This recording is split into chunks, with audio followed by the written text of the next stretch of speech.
Welcome back to Fans Be Like, Game of Thrones Edition, Season 8, Episode 2 just aired last night. There's much to say about it. It was actually fairly beautiful. Very well done.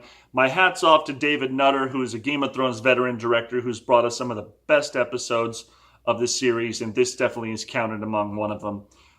In this fabulous episode entitled, Is the Big Woman Still Here?, we spend our last long night at Winterfell with some of the characters that we've grown to just love over a long period of time.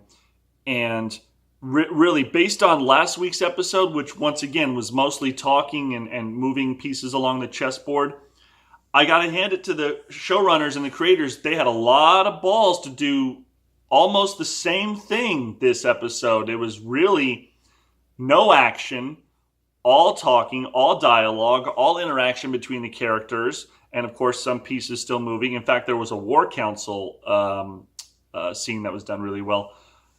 But I would be upset that there was no action and no war and no battles if it wasn't done so well. The writing in this episode, the blocking, the actors, there's 4 more to go, including the Battle of Winterfell we haven't seen yet. But if any episode goes up for an Emmy just based on acting alone, I would say it would be this one. This episode was fantastic. We open with Jaime Lannister standing in front of Queen Daenerys Targaryen, and she's pretty much letting him know, I know you killed my father, and there's going to be hell to pay. But there's argument from other people. There's argument from Brienne of Tarth, who vouches for Jaime 100% and says, we're going to need this man in the coming wars. He has ultimately betrayed his family. He's betrayed Cersei. Otherwise, why would he be here? He knows we're going to kill him. So Jaime is spared, and everybody kind of goes off in their own separate direction to figure out what they want to do with arguably their last night on Westeros. So many great moments. Jorah Mormont insists that Daenerys Targaryen make peace with Sansa. So Daenerys approaches Sansa and they talk about what they both want and the fact that they start to make some common ground together. And Daenerys puts her hand on top of Sansa's, and it's so cute. I was thinking in my mind, are we about to be best friends? No. See, because Sansa lets Daenerys know, when you take the Iron Crown and Iron Throne and all that cool stuff, we're the North. We've liberated ourselves. They took our castle, we took it back. We're kind of off that Seven Kingdoms thing you're going for. We're still going to be independent, right? No, we're not going to. Okay, so. What was going to be struck as a friendship is quickly just shot down again. So Daenerys and Sansa are still at loggerheads when it comes to what rule really means. There's really, really great moments between Tyrion and Jaime, how they both discuss things like, well, here we are. We're going to die in Winterfell, which is as far from King's Landing as you can get with their beautiful golden red castle. And Winterfell is... I think the main takeaway from this episode was Winterfell's a shit place to live or die. It's stony, it's cold, there's dirt and mud everywhere, and there's not any money or food to be found. So it's just kind of, even though Winterfell's going to function as the Helm's Deep for this series. So all the characters are gathering, and we're all getting these great moments with them. Grey Worm and Missandei get together, and they decide what they're going to do after the war is done, where they're going to live, and they both agree they would like to see the shores again. So they'll get a little cottage by the beach as soon as this is done, because they'll live. The best moment comes in this gorgeous fireplace conclave where all the characters decide to pull up a chair, tell stories, share feelings.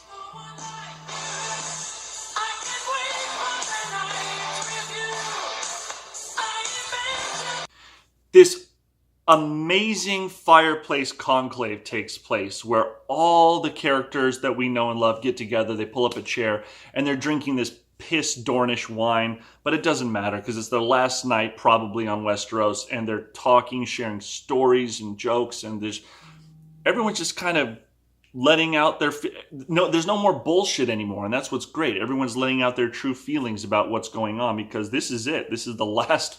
It's probably the absolute last stand. They know Cersei's army's not going to join them. They know that their pitiful forces at Winterfell are probably not going to repel the enemy as best they can. They do have a plan to use Bran as bait in the Werewoods, because Bran does believe that as the three-eyed raven, that is what the Night King's been after all this time, is to extinguish the memory of humanity and just bring death and the never-ending night. So they do have a plan.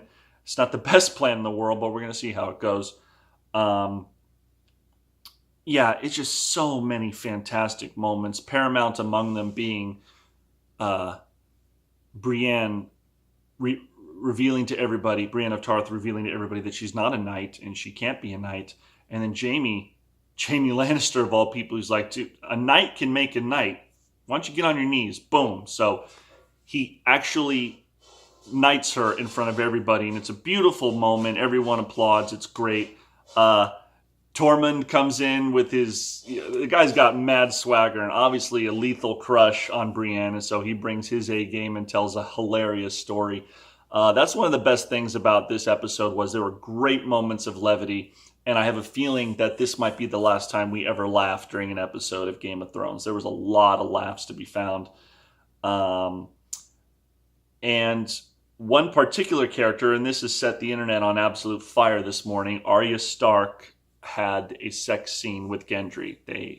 She decided, I'm going to die tomorrow probably, and I don't want to go down not knowing what it's like. So she beds him pretty well, takes off her kit, and you don't see much. I really don't understand what all the there's a lot of, I understand the fact that we've been watching her since she's 11 years old, and there's some ownership, and everybody feels she's sisterly and everything like that.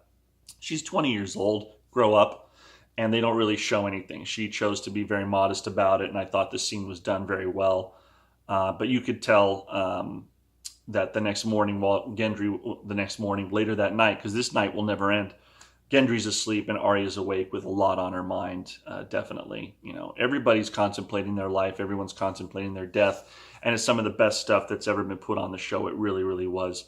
To sum it all up, the Battle of Winterfell is about to begin. The dead have made their way to the barricades, and it's about to go down. It's on like fucking Megatron, and it's going to be devastating. I think we're going to lose 3/4 of the cast during this episode. Next week is entitled The Battle of Winterfell. It is 82 minutes long. It is basically around feature length. And I don't think there's going to be a whole lot of chit-chat. I think it's going to be a voracious, bloody, horrific battle with many twists and turns that are going to set the stage for the rest of the show. Anyways, I'm Matt Biller. Thank you guys for checking in with Fans Be Like. As always, like, share, comment, and subscribe. I'll be coming to you every week with my recaps of the show. And an interesting theory was just posed to me. Everybody who does not want to fight, or everyone who is deemed needs to be safe, are being moved into the crypts of Winterfell. Who's in the crypts? Dead people. What happens when the Night King does this? See you next week.